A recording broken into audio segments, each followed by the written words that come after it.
Olá pessoal, seja bem-vindo ao nosso segundo módulo do minicurso Lançamentos Contábeis com base no plano de contas aplicado ao setor público.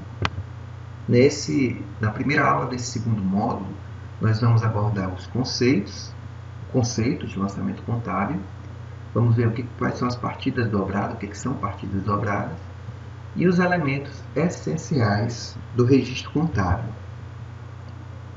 Então, o conceito de lançamento contábil ele compreende o registro dos atos e fatos nas contas, representando a ocorrência de cada fenômeno. Então, cada transação, cada evento, cada fato que ocorre no setor público, aqueles fatos que afetam o patrimônio ou aqueles atos que possam vir a afetar o patrimônio, eles são objeto de lançamento contábil. Com relação às partidas dobradas, a Lei 4.320 já traz um artigo, o artigo 86, específico tratando a esse respeito. Então ele diz o seguinte: a escrituração sintética das operações financeiras patrimoniais efetuar-se-á pelo método das partidas dobradas.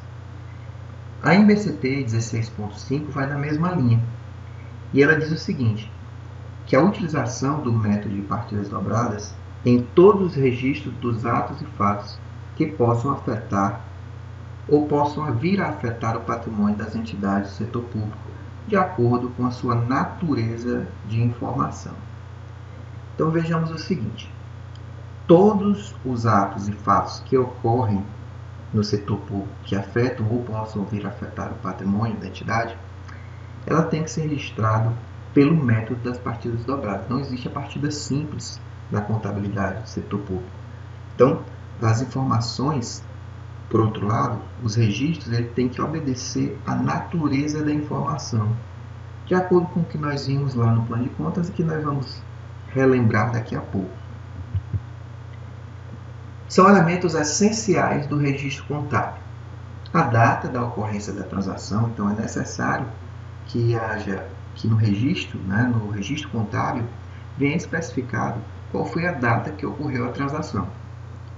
Tem que ser especificado também sempre a conta debitada e, logicamente, a conta creditada, para que se tenha efetivamente o registro através de partidas dobradas. Outra informação importante que deve acompanhar o registro contábil é o histórico. Então, o histórico da transação, de forma descritiva, ou por uso de códigos de histórico padronizado, quando se trata de escrituração eletrônica, baseado em tabelas auxiliares, inclusive em planos de contas.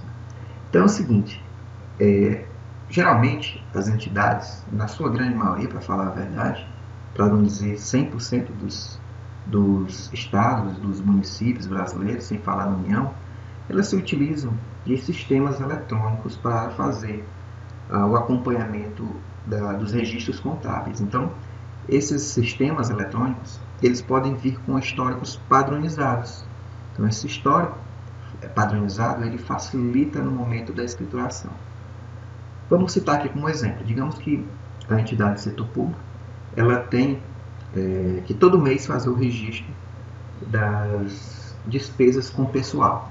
Então, vai haver um código que trará um histórico de forma descritiva para identificar que aquele lançamento ele refere-se exclusivamente ao registro da despesa com pessoal.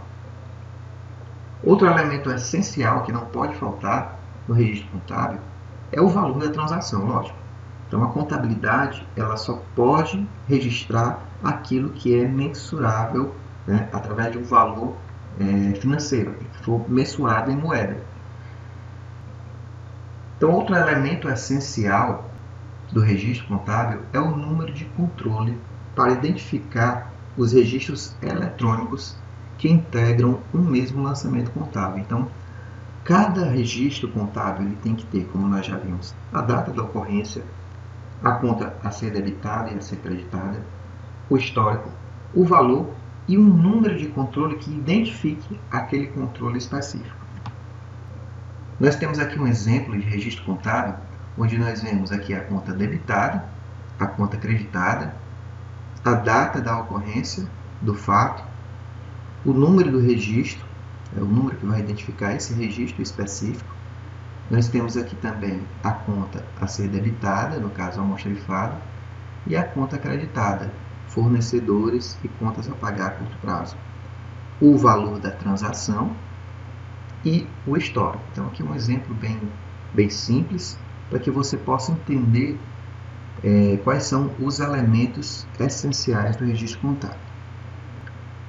Nos nossos exemplos práticos, para se tornar mais célere, nós não vamos apresentar alguns desses elementos.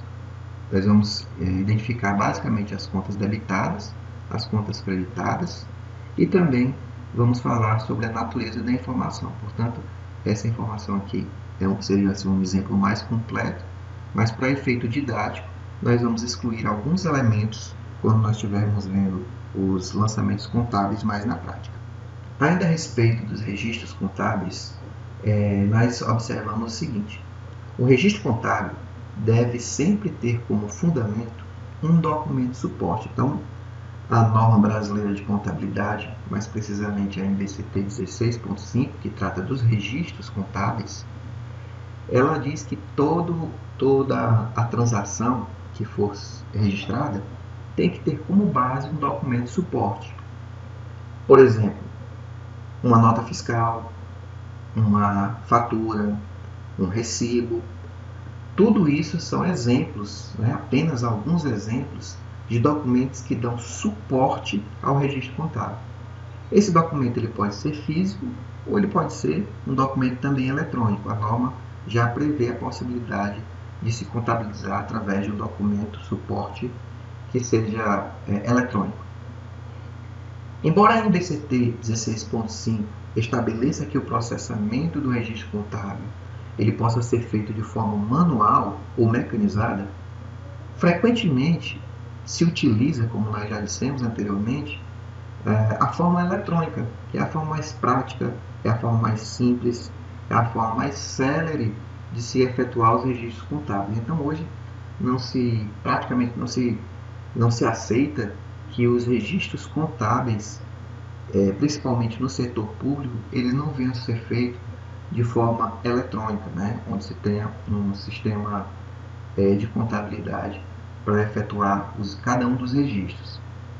Esse registro, a norma também diz que ele tem que obedecer rigorosamente a ordem cronológica, e como nós já vimos também, tem que ter um documento de suporte que possa fundamentar o registro.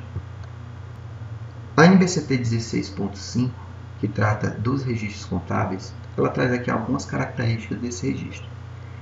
Uma das características é a comparabilidade, a compreensibilidade, a confiabilidade, então o registro ele tem que ser confiável, a fidedignidade, onde o registro deve ser fidedigno, deve representar a realidade. O registro deve ser imparcial, ou seja, o contador ele não pode tomar partido do gestor e efetuar registros de acordo com a vontade de terceiros. Ele deve fazer o registro de acordo com aquilo que realmente ocorre.